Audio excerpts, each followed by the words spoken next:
What's up, tennis players? Just had a lesson with Johnny, who I met through the internet. I was looking for someone to document a lesson for.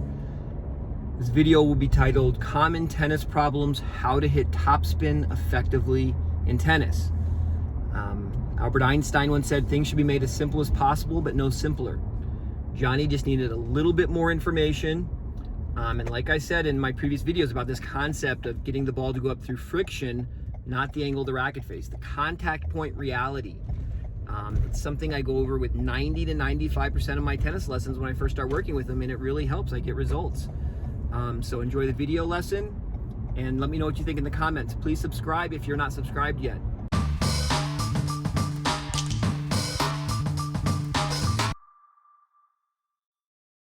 Hey, Johnny? Yes.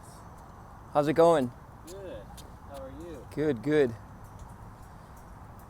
Nice to meet you. Nice to meet you. Thanks for coming out. Hey, thanks for having me. Is Johnny what you go by? Yes, sir. So why don't you just tell me a little bit what you had in mind for today? Are you a lefty? Righty? No. Oh, okay. I didn't have that much in mind.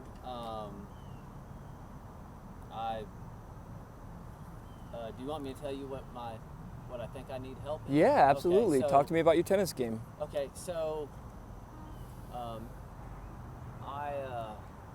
I win most of my matches because I'm just at the 2-5. Right. But I win based on like athleticism. Sure. Getting it back over the net. Sure.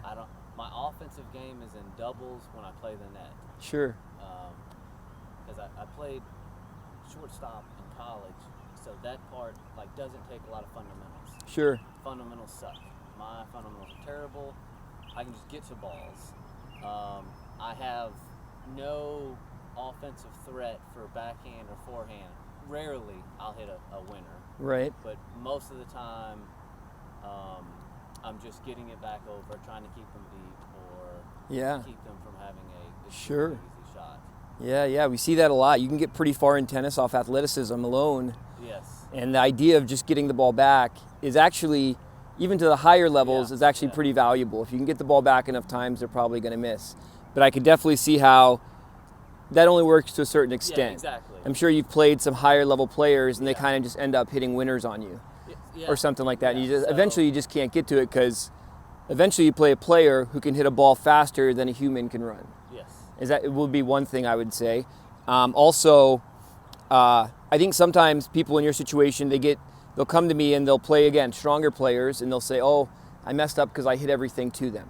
Yeah. And well, what I usually find is the problem is you're really not hitting a big enough ball to neutralize them. So we see pros all the time hit the ball straight down the middle of the court and they don't get winners hit on them, because they can hit a powerful enough ball where the guy is just hitting it back, not setting up, coiling, determining where he wants to hit it, and then ripping it.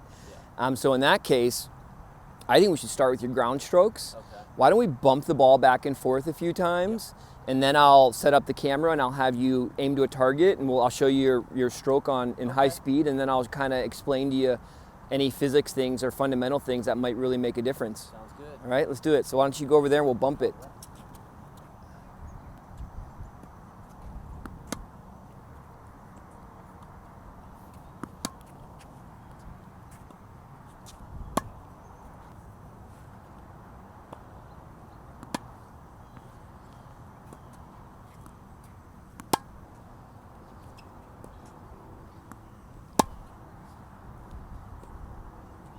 Okay, so I'm gonna feed you some forehands, and what I want you to do is just aim straight down the line. Just hit straight deep.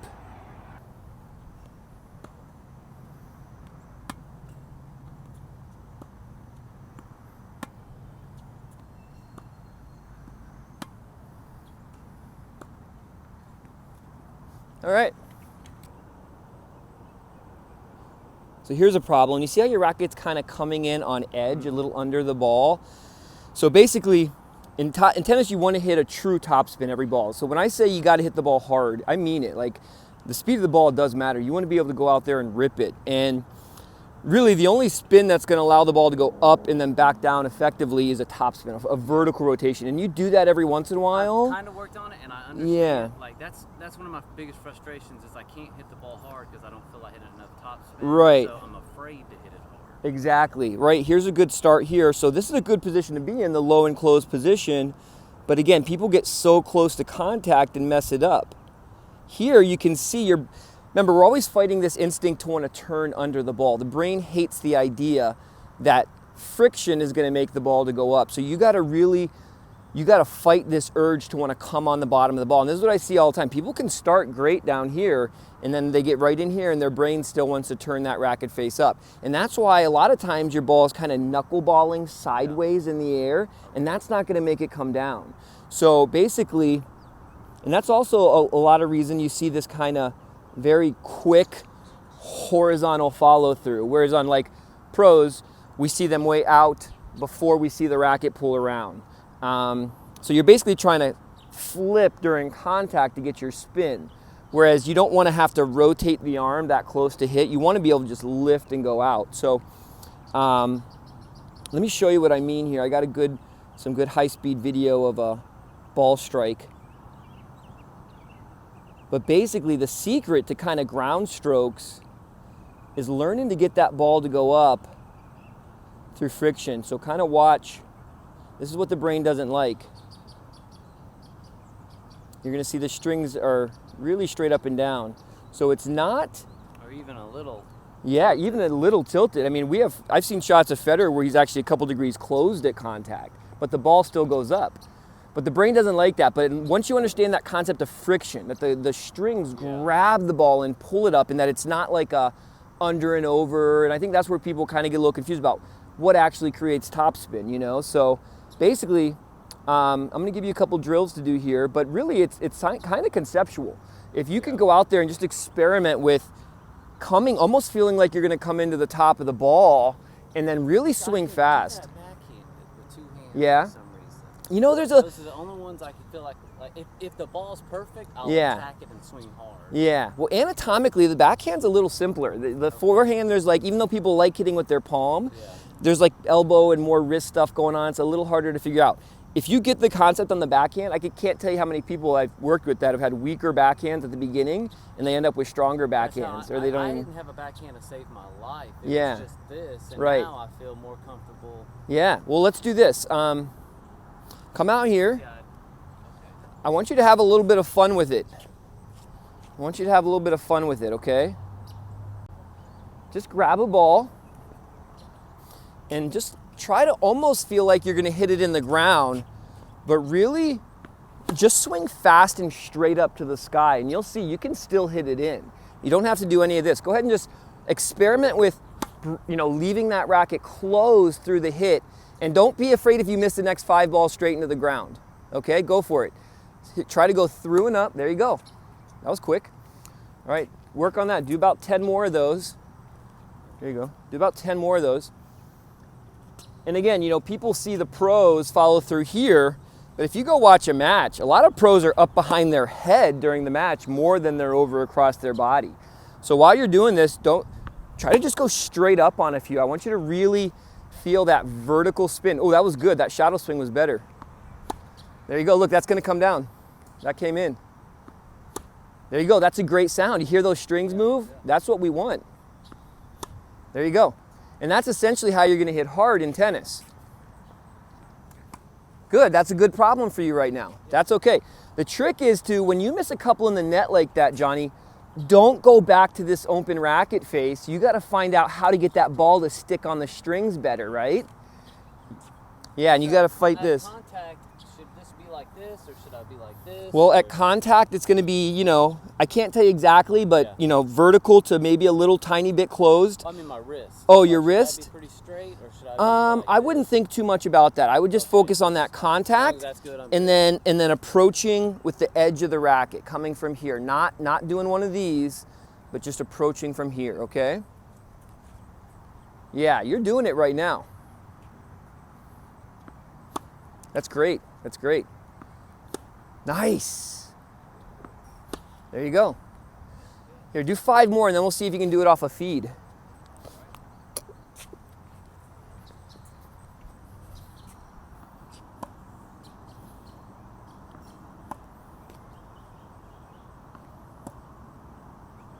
But give me 5 more just so I can get them. Yeah, I want to hear those strings move. Keep it closed. Nice. Yeah, and see now that ball in the air is spinning more vertical and more. It's blurring. Yeah. But it's not just spin, it's also compression. You're getting good compression and rotation. And that's a heavy ball. When you hear people talk about a heavy ball, some people, they get spin, but they just do one of these. You know, and they don't really get the ball to compress, so they don't hit a big ball. You know what I'm saying? What you're doing right now is a big ball. So when you hit this down the middle to a stronger player, they're not going to be able to set up, tee off. Their return shot is more defensive. Yeah. So, and you want to keep that concept of just getting the ball back. Yeah. But if you could do it with a bigger ball, you know, what you're doing now shouldn't necessarily be more risky if you practice it. Because you're getting enough spin to go higher over the net and still drop it safely in, which is why we learn spin effectively. But go ahead, hit those last couple, and then I'll feed a couple to you. That's great. Good, that's a great problem for you right now, Johnny. There it is.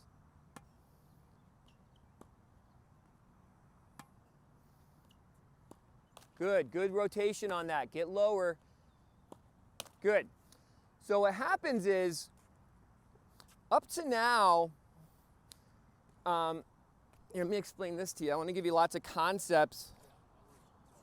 Yeah. So up to now, your brain has been calculating to get it to go in with gravity, which means not hitting it hard, because that will make it drop in, or proximity, hitting low over the net. That's how you've been calculating it. You're adding this new variable and the much better variable of getting the ball to come down with the Magnus effect or the topspin. So you have to recalculate that. So you're hitting a few in the net. You're going to see, your target's going to be an air target. It's going to be much higher over the net, and they're just going to go boom, boom. They're just going to really come down, you know? So, yeah, so give it some time. Give it some time. And don't correct those net balls with the racket face. Your racket face is perfect right now. Your racket face is perfect right now. Yeah, you feel that? You're going to start feeling that now, how that racket wants to come on the bottom versus using friction more. There you go. There you go.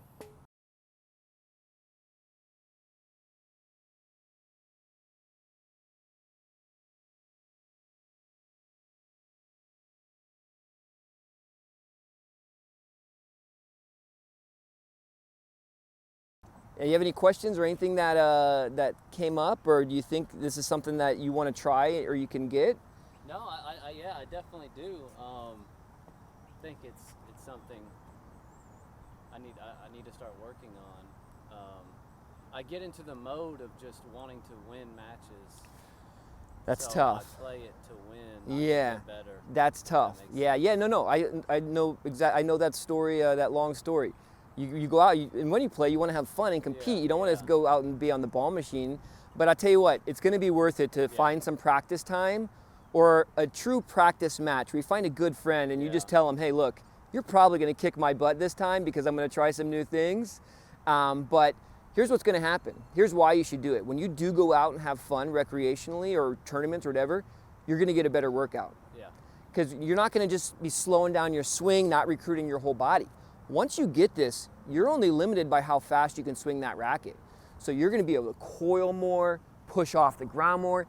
You're going to be hitting a bigger ball. You're going to get tired after 5 minutes of rallying with someone. When you get to a certain level of tennis, you use so many muscles in your body to swing the racket. You get a better workout. You're not going to get as much tennis. You're not going to risk the chance of tennis elbow by trying to make flips. Yeah. Less injury, better workout, and you're going to kick more butt. So, but honestly, seeing you today, it's not going to take you long. I'd say 4 or 5 times out on a ball machine. Now be careful, you can get really good at doing it wrong on a ball machine. Yeah. So you got to make sure you're really focused on the concepts, and exaggerate's a key word, try to do it too much. But man, I think we should do this again. I want you to stay in touch with me, and I want to see what happens in the next few weeks or however much time you have. You know, you should definitely quit your job and start playing tennis full time. But I know that might not be reasonable, but just do the best you can and try to change it, and I think you'll do well. Awesome. Well, and I have a ball machine, so yeah, I should, which I do. I probably practice the wrong things on the ball machine a lot, but I think this will help me practice the right things. I think so too. Even if you just do what we did, even if you just drop a ball or Yeah. find a wall for 5 minutes, even if they say you have a match, go out 15, 20 minutes earlier to your match and just try to work on it or something like that. It should be able to make a difference. Well, I really appreciate it. What Did I owe get you? No, not at all. You were the one brave enough to come out here on camera and let me film it, so Yeah, well, I appreciate anytime. that. And I'm going to give you a little bit of time, but let's stay in touch. I'd love to do a Yeah. follow-up and see where you're at.